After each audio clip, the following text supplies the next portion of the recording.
Hey guys, what is happening, and welcome to this video from here in Mexico.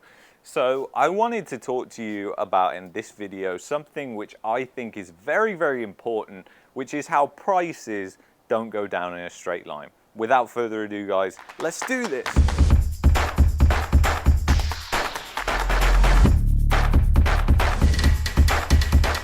Alright guys, welcome back. So the thing is, a lot of people think that prices go down in a straight line. Like when a crash happens, it's just going to crash and it's just going to go down in a straight line and prices are just going to collapse. But the reality is there's a cycle. There's a cycle that happens, and it's the cycle of emotions that play out throughout the market as it collapses. So the thing is, there is many different traps as a market collapses that I want to outline in this video. And the number one is the denial phase. So after you have like a drop in prices, substantial drop in prices, this could be real estate, it could be a stock, it doesn't really matter. The human emotions are exactly the same when it comes to real estate psychology or even market psychology, the stock market psychology. So the thing is guys, the denial phase is that phase where prices sell off and then people think, it's not over yet, I'm just going to buy more. Like let's say you own a stock, you just think, it's not over yet, so I'm just going to average in even more now. And that's what people do. But the thing is, what happens is it then falls further. So you get another burst and then it falls further. And people think, oh my God, that is when you get the panic. That is when you get the fear.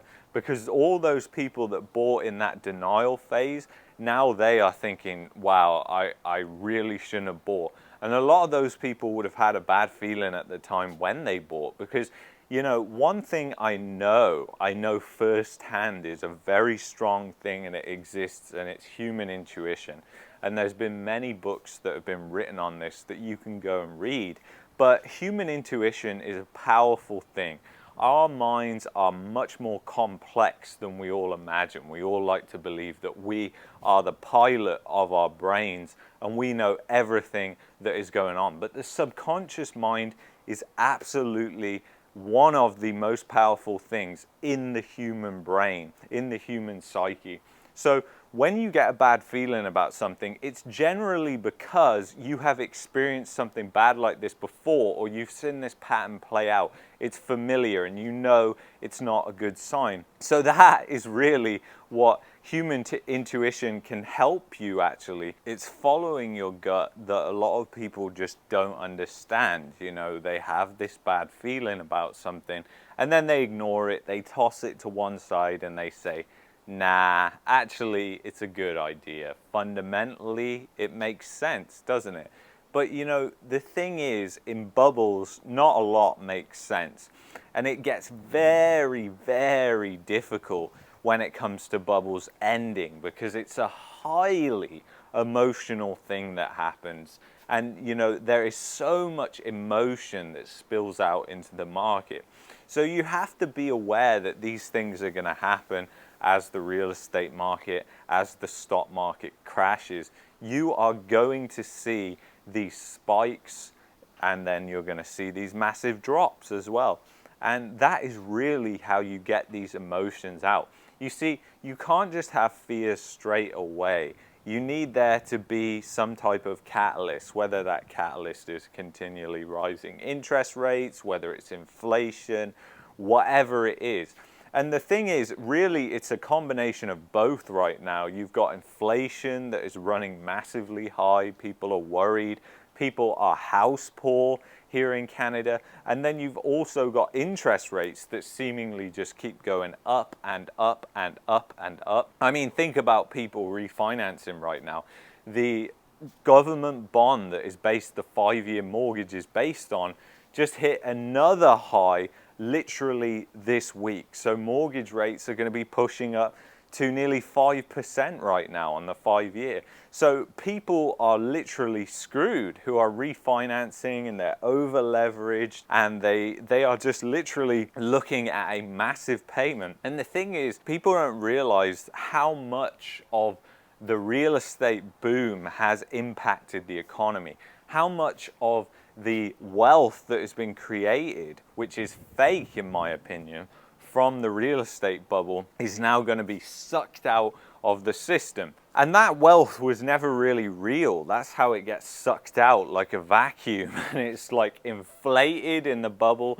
Then as soon as that bubble pops, it comes out like a vacuum.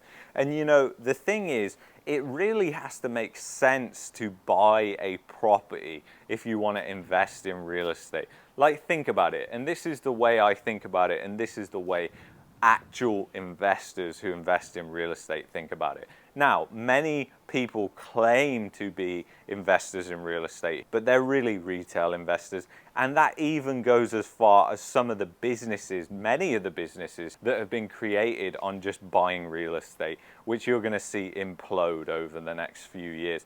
So the thing is, guys, when you think about real estate, you've got to think of it like this. You don't want to ever be in a position where you have to sell something, where you're forced to sell it because of some reason, like you lose your job or anything like that. So it's got to be at a point that you're buying when you know that if you buy, you can rent it out for more and you'll be okay. Like your expenses, your maintenance, your property taxes, they're all built into that rent. So it's not just the rent dollar figure. You have to add up everything that you pay for the property, the maintenance moving forward if it's an older property, and everything like that. Once you've done that, you'll now know the figure that you need to rent it out for in order to break even. Now, if that rental figure that you're getting is just literally at or around the payments of everything that totals up, like your mortgage and expenses, then really that's quite risky doing that.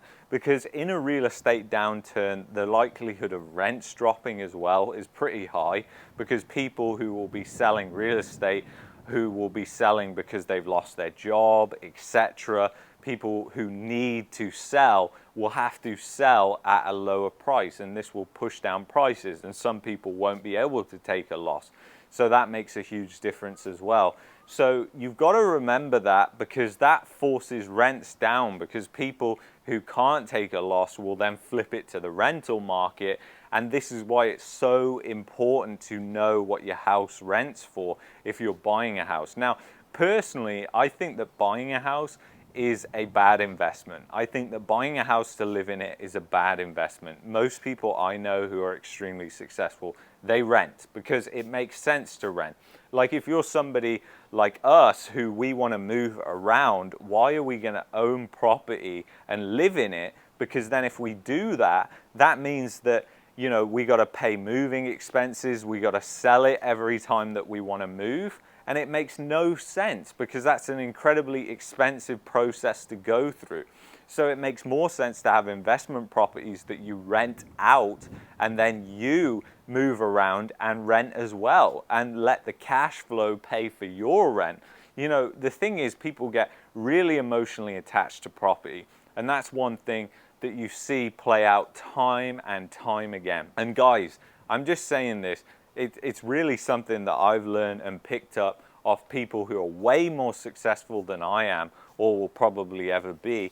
And the fact is that you just don't want to get emotionally attached to pieces of property, pieces of real estate like this, or cars, for example. Because at the end of the day, you can just go buy another one and it will be the same feelings. But people think, oh, it's mine. They put so much effort into the house that then they're emotionally attached to it and they have tons of baggage. And it really doesn't work out to think like that, in my opinion. But that's just my opinion, guys. So anyway, if you enjoyed this video, please hit that like button. It helps support the channel and get videos out there for everybody to see. And I will see you guys in the next video. Take care of yourselves, guys. Peace and love. Bye-bye.